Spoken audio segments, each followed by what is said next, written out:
ಆತ್ಮೀಯ ವೀಕ್ಷಕರೇ, ಶ್ರೀ ನಾಗಯಕ್ಷಿ ದೇವಾಲಯದ ಸಮ್ಮುಖದಲ್ಲಿ ಇರುವಂಥ ಒಂದು ಹುತ್ತ, ಆ ಹುತ್ತ ಚೌಂಡಿ ದೇವರ ಸನ್ನಿಧಾನ ಅಂತ ಹೇಳ್ತಾರೆ.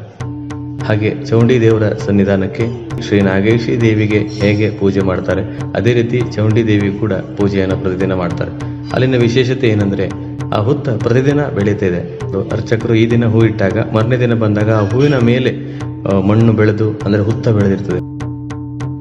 ಆ ಹುತ್ತದಿಂದ ಹೊರಡುವಂಥ 2 ಗೆಲ್ಲುಗಳಿದೆ, ಒಂದು ಮರದ ಗೆಲ್ಲುಗಳ ಥರ ಇದೆ, ಅದರಲ್ಲಿ ಸಂಪೂರ್ಣ ಮುಳ್ಳು ಆವರಿಸಿಕೊಂಡಿದೆ.